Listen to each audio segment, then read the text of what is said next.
ஒரு பஸ் ஸ்டாண்டில் நின்றுக்கிட்டு இருந்தார். ஒரு பாடகர் வந்தார். ஐயா என்ன இந்நேரம் 4 மணிக்கு ஊருக்கு போகணுங்க, இப்போ தான் கச்சேரி முடிச்சுட்டு வரேன். நீங்கள் பாடகரா? ஆமாம் தெரியுது, பார்த்தவங்களே ஒரு பாட்டு பாடுங்களே ஒரு பாட்டை பாடினார். ஆனால் நல்லா இருக்கு சார் பாட்டு, நல்லா இருக்கு, இன்னொரு பாட்டு பாடுங்க, இன்னொரு பாட்டு பாடுங்கன்னு 5 பாட்டு பாடிட்டார். வரும் இப்படி ஒரு ரசிகராயா, மரண ரசிகராக இருக்கானே சொல்லி பாடிக்கிட்டே இருக்கார். சார் இன்னொரு பாட்டு 7 பாட்டு பாடிட்டார். 8வது பாட்டு பாடினோன்னு ஐயா போதும் போதும் போதும் பஸ் வந்துருச்சு அப்படின்னு ஏறி ஓடிட்டான். அதாவது அவன் அந்த இடத்துல டைம் பாஸ் பண்ணுறதுக்கு இவரை பாடமாக பயன்படுத்திட்டான். அதை ஒரே சண்டை, என்னையா சண்டை, என்னப்பா பத்திரிக்கையில் பேர உங்களுக்கு கடைக்கு போயில பழம் வேணும் அப்படின்னு, ஒன்றா வேணுமா சீப்பாக வேணுமா, ஒன்று வேணும் ஆனால் சீப்பாக வேணும், அவன் ஒரு பழம் வேணும் அது சீப்பாக வேணும், அதில் எடுத்து இருப்பாரு. சரி அது என்னது, கொய்யாப்பழம் நல்லா இருக்குமா, சரி ஒரு கொய்யாப்பழம் ஒரு 2 கிலோ கொடுங்க. நல்லா இருக்குமா, இனிக்குமா, இனிக்குமியா, புளிச்சிச்சுன்னா காசே வேணாம், அப்போ புளிக்கிற வளமா ஒரு 2 கிலோ கொடுங்கன்றிருக்கான். எப்படிலாம் பாயிண்ட்டை சொல்ல முடியுமோ புரிஞ்சு சாதனையை நிலைநாட்டிடும் சொல்லி ஒருத்தர் ஏறேன் பாவம். 1 வாரமா 2 வாரமா 3 வாரமா ஏறி கயிறை போட்டு ஏறி அப்பா சந்தோஷம்டா ஏறிட்டோம் அப்படின்னோடனே திரும்பி பார்த்துருக்கேன். ஒருத்தன் கேட்டிருக்கான் டீயா காப்பியான் இருக்கான். அங்கே ஒருத்தன் டீ கடையே ஓட்டுருந்துருக்கான். நம்ம என்ன நினச்சிட்டோம், நம்ம தான் அப்படின்னு சொல்லி பார்த்து முனிவர் தவம் பண்ணிக்கிட்டு இருந்தார். தவம் பண்ணிக்கிட்டு இருக்கும்போது அந்த நேரம் தவத்தை கெடுக்கிறதுக்கு மேனகை வந்திருக்கு. சீட்டை அடித்து விரட்டிட்டேன். மேனகை ஓடு ஓடு, குருநாதர் தவம் பண்ணிக்கிட்டு இருக்காரு, தவத்தை கெடுக்க பார்க்குறேன், ஓடு அப்படி விரட்டிட்டார். தவம் முடிஞ்சு முனிவர் எந்திரிச்சார். குருநாதரே நீங்கள் தவம் பண்ணிக்கிட்டு இருக்கும்போது மேனகை வந்துச்சு உங்கள் தவத்தை கெடுக்க, அடித்து விரட்டிட்டேன். சப்பு சப்புன்னு இவர் அடித்தார் சீடரை. மடப்பில்லை, நான் தவம் இருந்ததே அதுக்கு தானடா, அதவே நீ காலி பண்ணிட்டியா அப்படின்னா. ஆஃபீஸுக்கு போயிட்டு வந்து வேகமாக வந்தோடனே மரகதான் வெளியே வாடி, மறதிக்காரன் மானத்தை வாங்க, நீ அங்கே வந்து பாரு, கொண்டு போன 2 வீலர் எப்படி வந்து நிறுத்திருக்கேன் பாரு, வந்துச்சு. நீ என்னத்தை இப்போ இந்த என்ன செய்ய, இன்னைக்கு நீ 2 வீலரே ஆஃபீஸுக்கு எடுத்து போகலையடா, நீ எதை கொண்டு வந்திருக்க, யார் 2 வீலர் எடுத்து வந்திருக்க. அதுக்குள்ள பின்னாடி ஆம்புலன்ஸில் 4 போலீஸ் வந்துட்டாங்க.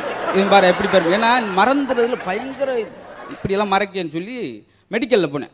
எப்பா மறதி மண்ணா ஆக்குது என்னைய, ஏதோ மறதிக்கு மருந்து மாத்திரை இருக்காமல கொடுங்க இருக்குங்க, ஆனால் எங்கே வச்சுன்னு மறந்து போனேன் இருக்கேன். அவன் இவனுக்கு பெரியப்பா மைனா இருப்பேன் போல, அவன் ஒரே மாதிரி லிஸ்ட்ல அவங்க வந்திருக்காங்க. ஒரு டவுட் எனக்கு, என்னது, அதாவது இந்த ஆரஞ்சு பழம், பப்பாளி பழம், இது மாதிரி எல்லா பழத்தையும் ஒன்னு ஜூஸ் போடலாம், இல்ல ஒன்னு சாப்பிடலாம். ஆமா, ஆனா ஒரு பழத்தை மட்டும் தான் ஜூஸும் போட முடியாது, சாப்பிடவும் முடியாது. அதை பத்தி தான் யோசிக்கிறேன் நான். பழம் தானே அது, கண்டிப்பாண்ணே, ஜூஸும் போட முடியாது சாப்பிடவும் முடியாது. அப்படின்னா பழம்டா அது, அழி போன பழம். அழிவு போன மூஞ்சிலாம் வச்சிருந்தா இந்த மாதிரி தான் யோசிக்க தோணும். வடை சுடுற பார்த்தாலே தெரியும் உங்களுக்கு, பையங்க அதை நேரில் பார்க்காம நம்ம சாப்பிட்டு போயிடும், பார்த்தோம்னா சாப்பிட முடியாது. எத்தனை வடை, 4 சுட்டுருவோம் பார்சல் இருக்கா அப்படின்னு சொல்லி அந்த உளுந்த வடையை அப்படி போட்டு அதை அடிக்கிறதுக்கு இது இருக்கா, தட்டு இருக்காது, இந்த கம்பு கூட்டில் ஒன்று இந்த கம்பு கூட்டில் ஒன்று அடிச்சு உள்ள போட்டு வடையை எடுத்து கொடுப்பேன். அதை எடுத்து பிச்சு பார்த்துட்டா மயிரா இருக்கும். நம்ம தயிரோட களி போட்டுருக்கோம், மயிரோட களி போட்டிருக்கீங்களா, இதே அது. எப்பா உன் மனைவியை நீ குறவழியை கடிச்சு வகுத்துல கச்சி ஊற்றி குத்திக்கிட்டு இருந்தியே, அதுக்கு முன்னாடி என்ன செஞ்ச, அதுக்கு முன்னாடி எங்க மாமியாரை புதைச்சிக்கிட்டு இருந்தே அப்படின்னு இருக்கான். அப்ப ஆக மொத்தம் அவன் தொழிலே இதாத்தான் செஞ்சுக்கிட்டே இருந்திருக்கான். என்னடா இப்படி பேசுறேன், என்னடா சாகட்டு மேனி தான் குத்துனியா, சாகட்டு மேனி இல்ல சாகட்டு மேனிக்கு குத்தனே அப்படின்னு, சாகட்டு மேனிக்கு சாகட்டு மேனிக்கு. Oh, no, no, no, no.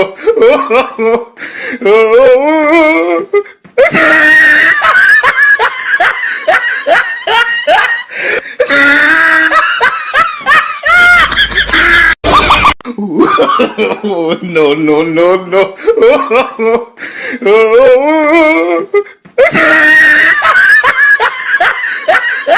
கல்யாணம் முடிஞ்சோன்னா ஒவ்வொரு ஆள் ஒவ்வொரு இடத்துக்கு கூட்டு போய் பார்க்குன்னு, இவன் அப்படிலாம் கூட்டு போல, முதல் சுடாட்டு கூட்டு போயிட்டான். பேந்து முடிக்கு என்னங்க ஒரு பார்க்கு சினிமா தேட்டர் கூட்டு போய் நீங்க நம்ம சுடாட்டு கூட்டு வந்திருக்கீங்க, சும்மாரி அவே இங்க வர சாகுறாங்க, லேசா வந்து போறேன். ஹோட்டலில் போயிட்டு சாப்பிட்டுட்டு சாரி சார் பணம் கொண்டு வரல, அப்படியா அந்த ஒரு ஆணி மாட்டிட்டு பாருங்க, ஆணி இருக்கு பாருங்க, அந்த ஆணி கீழே உங்க பேர் எழுதிடுவோம். ஐயோ என் பேர் நம்பர் ரொம்ப கௌரவமானவன், என் பேரை போய் எழுதுறீங்களே, 4 பேர் பார்த்தான், பார்க்காது பேரை மறைச்சிரும். எப்படி அதே உன் ட்ரெஸ்ஸு உன் பேண்ட் சட்டி அதில் மாட்டிடுவோம்ல ஆணியில் அப்படின்னு இருக்காங்க. அப்போ என்ன அர்த்தம், உருவ புறாயின்னு அர்த்தம். அது தெரியாமல் பேரை மட்டும் தான் எழுதுறாங்க நினச்சி இவன் சந்தோஷமா இருந்திருக்கான். மாணவர்களே, நான் எப்பொழுதுமே வகுப்பை தொடங்கும் போது ஒரு நகைச்சுவையோட தொடங்குவேன், அது மாதிரி இன்னைக்கு மங்களகரமாக தொடங்குறேன் அப்படின்னு ஒரு சோக்க சொன்னார். 36 பேர் 35 பேர் சிரிச்சிட்டாங்க, ஒருத்தன் சிரிக்கல, சார் சோக்கு சரியில்லை போலேன்ட்டு மறுபடியும் இன்னொரு சோக்கு சொன்னார். அதே போல 35 பேர் சிரிச்சாங்க, அவன் மட்டும் சிரிக்கல. என்னடா மித்த வேலை கேனப்பையிலா, நீ மட்டும் பெரிய பீராப்பா உட்காந்துருக்க. இல்லை சார் நான் போன வருஷம் பெயில், ஒரே ஜோக்க வருஷம் பூரா சொல்லிக்கிட்டு இருந்திருக்கார் அந்த ஒரு கடவுள் நம்ம பாவங்களை மன்னிக்கணும்னா முதல்ல என்ன செய்யணும், முதல்ல பாவம் செய்யணும், அப்பதான் மன்னிப்பார். ஏதாச்சும் பேசிட்டு தான் செய்வார். இப்போ வாத்தியார் சொல்லியிருக்காரு, நான் அடுத்த வருஷம் ரிட்டையர் ஆக போறேன் பாபு. அப்படியே ஒருத்தன் கடை சீட்டில் இருந்துமே அப்படியே அழுது காவேரியா ஓடுது கண்ணீர். பிறகு உச்சம் குளிர்ந்து போச்சு. அடுத்த வருஷம் ரிட்டையர் ஆகணும்னு சொல்லி ஏமால அவ்வளோ பாசமாடா அப்படின்னு. ஏன் இப்படி அழுகாத. அதான் நான் 1 வருஷம் இருக்க போறேன். நான் அழுகிறதே அதுக்கு தாயா. இன்னும் 1 வருஷம் இருப்பேன் நீ.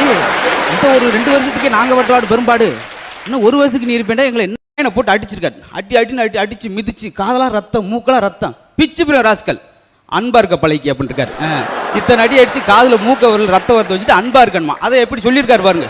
யார்ட்டையும் சண்டை விடாம அடிக்காம அன்பா இருந்து பழகு. போய் ஓன்ட்ட படிச்சு அப்படித்தான் இருக்க. ஆச்சரியமா இருக்கு. டேய் சுரேஷ், இங்க ஒருத்தர் நாயா கத்திக்கிட்டு இருக்கேன், ஏதாவது கண்டுக்கிறியா? சார் என்ன சார் நீங்க ஏன் கத்துனீங்களா? நான் உண்மையிலே நாயின்னு நினைச்சுக்கிட்டு இருக்கேன். அதுல பிஸ்கட் வருவாங்க 2 பேர் போயிருக்காங்க. அப்ப என்ன கிண்டல் பாருங்க. கோழி முதல்ல வந்ததா அல்லது முட்டை முதல்ல வந்ததா? எது வந்தாலும் மனுஷன் விட்டு வைக்க போறதில்ல. எது வந்தா நம்மளுக்கு என்ன சார்? அவன் 1/2 மணி நேரத்தில் பிரியாணி சாப்பிட்டு போய்கிட்டு இருக்காங்க. இதுக்கு வேற அவது வந்ததா இது வந்ததா? எழுது ரொம்ப நாளா கேள்வி விஷயம். இதை நம்ம மாத்தி காட்டணும். சரி இப்படி கூட வச்சுக்க. முதல்ல முட்டையிலேருந்து கோழி வந்ததா இல்ல கோழியிலேருந்து முட்டை வந்ததா?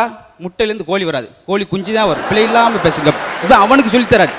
நான் என்னத்தை தாண்டா செய்யறது? உன் விருப்பப்படியே வரா. சொன்ன முதல்ல கோழி வந்துச்சா முட்டை வந்துச்சா? எது ஆர்டர் பண்ணுமோ அதான் வரும். ஹோட்டல் சம்மந்தப்பட்ட விஷயமா பேசிட்டே இருந்திருக்கேன். கையெடுத்து கும்பிட்டாரு. அப்பா உனக்கு சொல்ற அளவுக்கு எனக்கு சத்து இல்லடா, பேசாம உட்காருங்க. அப்புறம் மூக்கில் பஞ்சை வச்சிருக்காரு இன்னொரு ஆளுக்கு டாக்டர். என்ன டாக்டர் மூக்கில் பஞ்சை வைக்கிறீங்க? ஆப்ரேஷன் என்ன வைக்கல? அதுக்குள்ளேயும் எப்படி இருந்தா ஆப்ரேஷன் முன்னாடி வைக்க போறோம் ஒரே தான். அதுக்கு முன்னாடி வச்சுட்டு எங்களுக்கு வேலை குறையுங்களா அப்படின்னு இருக்கான். கன்ஃபார்ம் பண்ணிடுறாங்க. டாக்டர் என்ன இப்படி செஞ்சுட்டீங்க? ஆத்திர அவசரத்தில் ஒரு தெரிய வேணாமா? பதட்டத்தில் நீங்க கத்திரிக்கோள் வகுத்துக்குள்ள வச்சு தச்சிட்டீங்க டாக்டர்.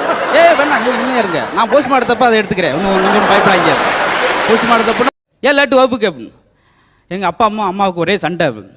உங்க அப்பா அம்மாவுக்கு சண்டை, நீ ஏன்டா வரல அப்படின்னு. ஒரு ஷூ வந்து எங்க அம்மா கையில் இருந்துச்சு, ஒரு ஷூ எங்க அப்பா கையில் இருந்துச்சு. அவங்க வந்து இறங்கிட்டு நான் இப்படி வர முடியாது.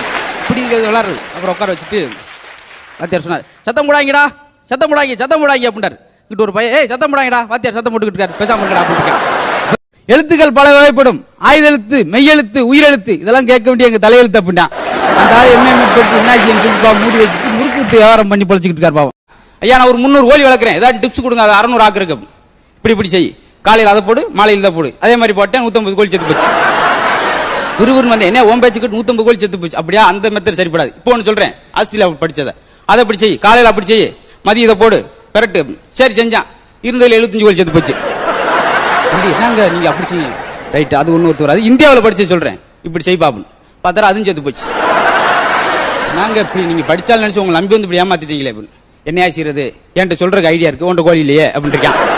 பாரு மீதி கோழி இருந்தாலும் அதையும் காலி பண்ண பார்த்திருக்காங்க. இதுக்கு முன்னாடி எது நாய் உன்னை கடிச்சிருக்கா அப்படின்னு. ஆமா டாக்டர். எங்க கடிச்சிருக்கு? ஈரோடு பஸ் ஸ்டாண்ட்ல அப்படின்னு. உடம்புல எந்த இடத்துலயா? நீ முதல்ல என்ன செய்யற? நாய் கடிச்ச எடுத்த டெட்டால் போட்டு கழுவு, ரொம்ப செலவாகுமே ஈரோடு பஸ் ஸ்டாண்ட் கழுவணும்னா. டாக்டரோட பேசி நாடுவாங்க. ஓங்கி அடிச்சா மெட்ராஸ் போய் விழுந்துருவேன். அந்த பக்கம் ஒரு ஆள் வந்து என்ன கொஞ்சம் மெது அடிங்க, நான் திருச்சி வரைக்கும் போனேன். இப்படிலாம் பப்ளிக் இடத்துல யூரின் போக கூடாதா? போலீஸ்காரங்க பார்த்தா புடிச்சிட்டு போயிருவாங்க. சும்மா போது புடிச்சா புடிச்சிட்டு போறான் இருக்கான். எங்க அப்பா சொன்னார், நீயும் ரமேஷ் படிக்கிற வகுப்பு ஒரே வகுப்பு தானே? ஆமா. ஒரே வாத்தியார் தானே? ஒரே ஸ்கூல் தானே? அப்புறம் அவன் 90 மார்க் எடுக்கிற, நீ 15 மார்க் எடுக்கிற. அப்பா வேற இல்ல, அப்பா அறிவாளி. அப்பா நீ வந்து சேர்ந்துருக்கு ஜனி முடிச்சு தானே. 3 பேர் கூச்சா தானே எல்லாரும் தப்பிக்க முடியல, எல்லாரும் செத்து போயிருந்தா அப்படின்னு சொன்ன. ரஷ்யாக்கா நான் குதிக்கிறேன்னு சொல்லிட்டு வேமா வந்தான். லெனின் வாழ்க, ரஷ்யா வாழ்க அப்படின்னு குதிச்சிட்டான். அடுத்து இங்கிலாந்துக்காரன் வந்தான். எலிசபெத் ராணி வாழ்க, இங்கிலாந்து வாழ்கன்னு அவன் குதிச்சிட்டான். அடுத்து இந்தியாக்காரர் வந்தார். மகாத்மா காந்தி வாழ்க, இந்தியா வாழ்கன்னு சொல்லி பக்கத்து நாட்டு ஜப்பான்காரனை தள்ளி விட்டான். நீ எப்படியும் போய் சேர்றா அப்படின்னு சொல்லி. கைதி 403, உனக்கு நாளைக்கு தூக்கு. கடைசி ஆசை உனக்கு எது இருக்கா? நான் ரஜினியை பார்க்கணும் சார், அவர் ரொம்ப பிஸியானால அவரை பார்க்க முடியாது. எதுக்கு உங்க ஒய்ஃபை பாக்குறீங்க? அதுக்கு தூக்கே போடுங்க, சந்தோஷமா போயிருக்கேன். அதை பார்க்கலாம் இங்க வந்து நடக்கும் சில விஷயம். அன்னைக்கு ஒரு ஆள்கிட்ட போய் கேட்கிறேன், 10ஆம் நம்பர் பஸ்க்கு ரொம்ப நேரம் பண்ணிட்டு இருந்தீங்களே, அப்புறம் என்ன செஞ்சீங்க? 5ஆம் நம்பர் பஸ்ல 2 போயிட்டு வந்தேன். அவன் எப்படி கணக்கு ஈக்குவல் பண்ணிருக்கான் பாருங்க. இப்ப பஸ்ல போவாங்க, பஸ்ல வெளியே காமெடியா இருக்கு. கடைசி சீட்ல உட்கார்ந்து இருக்க தம்பி தெப்பக்குளம் வந்துருச்சு இறங்கி அப்படின்னு. எனக்கு நீச்சல் தெரியாது இருக்கான். உன்னை தெப்பக்குளத்து இறங்கி நீச்சல் அடிக்க சொன்னார் அவரு. இது உட்காந்து கேட்கிறார், ஏன்னா பப்ளிக்ல ஏதோ பெரிய கல்ட்டா பண்ணீங்களாமே 3 பேரு, பார்க்க பூரா ஒல்லி குச்சி ஓம குச்சி மாதிரி இருக்கீங்க, உங்களுக்கு அவ்வளவு சேட்டையா? முதல்ல அனுப்பியா என்ன செஞ்ச நீங்க? இல்லங்க ஒரு பட்டாணியை கிணத்துக்குள்ள போட்டீங்க, அதுக்கு போய் பட்டாணியை கிணத்துக்குள்ள போட்டீங்களா? என்ன இது என்ன கோர்ட்டா இல்ல எல்கேஜி ஸ்கூல் நினைச்சீங்களா? பட்டாணியை போட்டு கேயா போடா போடா. 2வது நீ வாப்பா, நீ என்ன செஞ்ச? நானும் பட்டாணியை தாங்க கிணத்துக்குள்ள போட்டேன். போடா விளையாடாங்கடா. 3வது நீ வாயா, என்ன நீ என்ன செஞ்ச? நான் தாங்க அந்த பட்டாணி அப்படின்னு இருக்கேன். அதாவது இவனத்தான் தூக்கிட்டு கிணத்துக்கு ஓட்டுருக்காங்க. அது அவங்க ஆரம்பத்திலே சொன்ன. துள்ளி வரும் காற்றே தாய்மொழி பேசு. डोसा गरबा इडली गरबा பாடா கற்பா தோசை கற்பா ஓ பசிக்குதா நாங்க ஆச்சாரமா இருக்கிறவங்க நீங்க நாங்க பீச்சோரமா இருக்கிறவங்க என்ன ஒண்ணு நீங்க கபாலீஸ்வரர் கோயிலுக்கு போவீங்க நாங்க கருமாரியம்மா கோயிலுக்கு போவோம் நேத்து கூட கோயில் அந்த போயிட்டு வந்தோமே சயின்ஸ் வாத்தியார் ஆரம்பிச்சிருக்கார். குரங்கிலிருந்து தான் மனிதன் வந்தான் என்பதை நம்புறியா தம்பி அப்படின்னு இருக்கார். இது வரைக்கும் நம்பல, உங்களை பார்த்து எனக்கு அந்த நம்பிக்கை வந்துச்சு. கண்டிப்பா குரங்கிலிருந்து வந்திருப்பேன்ற ஒரு நம்பிக்கை தெளிவா கிடைக்குது சார் அப்படின்னு. சரி, அது கிடைக்கட்டும். ஆவி இருக்கிறது நம்புறியாப்பா கந்தசாமி அப்படின்னு இருக்காரு. நம்புறேன் சார், கண்டிப்பா ஆவி இல்லாட்டி எப்படி இட்லி வைக்க முடியும் அப்படின்னு இருக்கான். இந்த ஆவி எப்படி கிடைக்கும், அது ஒரு புது ஆவியை கண்டுபிடிச்சிருக்கான். என்ன திட்டிகிட்டே இருந்தா சின்ன பிள்ளை. உன் வயசுல விவேகானந்தர் வந்து அறிவு பெற்றார், உன் வயசுல விவேகானந்தர் நாணம் பெற்றார், உன் வயசுல கிட்லர் மருந்து குடி செத்தார், நீ செத்தியா? என்ன குடிச்சு உயிர் வாங்க. உங்க மாமா ஒரு ஆள் சிங்கப்பூர்ல இருந்தாரு, இப்ப என்னவா இருக்காரு? இப்பயும் மாமாவாத்தே இருக்காரு, மாறிட்டே இருப்பாரு. எங்க அப்பா வர்ற வரைக்கும் எங்க அம்மா என்னை அடிச்சுக்கிட்டே இருப்பாங்க. அப்புறம் எங்க அப்பா அடிக்க ஆரம்பிச்சிடாங்க, நான் தப்பிக்கிறேன். அதுவும் சிலருக்கு விழுந்துக்கிட்டே இருக்கும் போல. 3 பேர் மீன் பிடிக்க போயிருக்காங்க. மீன் பிடிக்க போனோன்னா ரொம்ப கஷ்டப்பட்ட குடும்பம். கடவுளே பார்த்து கடவுள் தேவதை வந்து உங்களுக்கு ஏன் இவ்வளோ கஷ்டப்படுறீங்க, உங்களுக்கு வேணும் கேட்டு சந்தோஷமா இருக்கணும்னா ஒருத்தனை கூப்பிட்டு கேட்டாங்க, உங்களுக்கு என்ன வேணும் அப்படின்னு. அமெரிக்காவில் போய் பெரிய ஒரு இன்ஸ்டிடியூஷன் ஆரம்பிச்சு ரொம்ப நான் கோடீஸ்வரன் ஆகணும். சரி, அப்படி ஆகட்டும் போகணும்னு அவன் போயிட்டேன் சந்தோஷமா. இன்னொருத்தன் என்ன, நீ உனக்கு என்ன வேணும் அப்படின்னு, நான் ஜப்பானில் போய் பெரிய ஃபேக்ட்ரி கட்டி நான் சந்தோஷமா இருக்கணும், நீ அப்படி ஆக போ அப்படின்ட்டோன்னா அவன் போயிட்டான். 3வது ஒரு ஆளை பார்த்து உனக்கு என்ன வேணும், அவங்க போன 2 பேரும் திரும்பி இங்கே வரணும் அப்படின்னா பண்ணிட்டாங்க. இதனால என்ன இருக்கு, ஒரு அரசர் இருந்தார், அவருக்கு இசை ஞானமே கிடையாது. அவர்கிட்ட ஒரு ஆள் பாட வந்தார். எனக்கு ஒன்றும் தெரியாதையா, அவன் பாட்டு பாடி ஒன்று வேணா நீங்கள் உட்காந்துருங்க, உங்கள் விரலில் ஒரு நூலை கட்டிக்கிட்டு நான் அந்த ரூமில் உட்காந்துருக்கேன், அவன் நல்லா பாடும்போது அந்த நூலை இழுப்பேன், நீங்கள் சூப்பராக பண்ணுங்க, பெரிய ரசிகராக இருப்பாருன்னு சொல்லி ரெடியாக உட்காந்தாச்சு. அவர் பாட ஆரம்பித்தார். நூலை கட்டு மணிக்கு விரல்லேருந்து அங்கே இருந்திருக்கு. அப்படியே இழுத்தால அடாடாடாடா பிரமாதமே நொறிக்கு அழிட்டையா. மறுபடியும் சொல்லிட்டுனாரு, பிச்சுட்டையா. அப்படியே 4 தடவை சொல்லி 5 நிறுத்து நூல் அங்கு வச்சு அப்படின்னு இருக்காரு. ஏன்னா இதுக்கு இங்கே கரெக்டாக வந்தாச்சும் அவன் அங்கே வாய்ஸ் கொடுக்க முடியும். 2 பேரும் சைக்கிளை போயிருக்கான். மாப்பிள்ள சைக்கிளை வேமா ஓட்டுறா, படம் போட்டுருவாங்க, இதுக்கு மேலே வேமா போனால் திணறல் நம்ம படத்தை நாளை காலையில் ஓட்டுவான்டா, வேணாம் மெதுவாக போல நல்லது. இப்போ கவுண்டருக்கு போய் பயங்கரமா விறுவிறுத்து போய் கையை கொடுத்துருக்காங்க. டிக்கெட் எவ்வளவு? 60 ரூபா, 30 ரூபா தருவேன். ஏன் படம் பாதியா நல்லா இருக்காமல, இப்படியா செய்ய முடியும்? சில என்ன சிங்காரம், என்ன சோப்பும் கையுமா, குளிக்கவா? அதெல்லாம் காலையிலேயே முடிச்சிட்டேன், இப்ப குளிக்க போறேன். ஆஹா, நான் சோப்போட பார்த்த உடனே ஒருவேளை குளிக்கத்தான் போறியோன்னு நினைச்சுக்கிட்டேன். அதெல்லாம் நான் செய்யறது இல்ல, இப்ப குளிக்க போறேன், குளிக்க. சிங்காரம், நான் ஒண்ணு கேட்பேன், கோச்சிக்க மாட்டியே? நான் கோமணம் கட்டிக்கிட்டு தான் குளிப்பேன். அதான் சரி. ஊருக்குள்ள 2-3 பேர் சொல்றாங்க நீ கொஞ்சம் செவிடுன்னு, வாஸ்தவமா? நம்ம விநாயகர் கோவில் தெரு அந்த முக்கில் இருந்த அந்த பைனான்ஸ் கடைக்காரன் ஓடிட்டானாம்ல, அப்படியா? ரொம்ப சந்தோஷமியா. இழிச்சா அப்படியே பொண்டாட்டி கூப்பிட்டு ஓடிட்டானாம்டா, அது தெரியாத உனக்கு அப்படி இருக்கா, பதறி இருக்கா? ஐயோ அப்படியா? பதறல படக்குன்னு சொன்னா அவன் கம்மியில்லாத பைனான்ஸே போடணும். ஏன் நல்ல வேலைக்கு அவ்வளவு எப்போ போவாண்டுக்கிட்டு அவனே கூட்டி போயிருக்கான், பெரிய சந்தோஷமா இருக்கேன். இரட்டிப்பு மகிழ்ச்சி. சைக்கிள்லேயே அலைஞ்சு நண்பர் ஒரு 500 ரூபா கேட்டான், நான் தாரேன் 500 ரூபா, என் காலில் கும்பிட்டு விடலாம் அப்படின்னா. இப்போ கொஞ்சம் கூட வச்சுக்கல, காலில் கும்பிட்டு வந்து அவன் 500 ரூபா கொடுத்தேன், வாங்கிட்டு வருவன்னு வீட்டுக்கு வந்தேன். மனைவி திட்டுறாங்க, இப்படி இருக்கீங்களே, கேவலம் 500 ரூபாய்க்கு போய் என் காலில் கும்பிட்டு வந்திருக்கீங்களே, விடு ஒரு தடவை தான் நான் கும்பிட்டு வந்தேன், அதை திருப்பி வாங்கல, என் காலில் எத்தனை தடவை கும்பிட்டு விடுறேன் பார்க்க தானே வர அப்படின்னு. அது வீராப்பா பாரு, வாங்கினது எப்படி கெஞ்சி வாங்கினேன். ஏங்க நம்ம காதல் எது வரைக்கும் நினைக்கிறீங்க? உனக்கு ஒரு புருஷனும் எனக்கு ஒரு பொண்டாட்டி வர வரைக்கும் தான். அப்போ என்ன நினைச்சிருக்காங்க, மித்தவன பொண்ணு அழகினோட போயிருக்காங்க, பேர் அழகின்னு கேள்விப்பட்டு பொண்ணு கருப்பாக வந்திருக்கு. என்னையா பொண்ணு பேரழின்னு சொன்னா இவ்வளோ கருப்பாக இருக்கு, பேர் தான் அழகி, நாங்கள் பேரழின்னு ஒன்று சொல்லலையே. அழுத்தத்தை எப்படி பெரிய இலக்கியவாதி விட குப்பரை கலந்துருவாங்க அப்படி.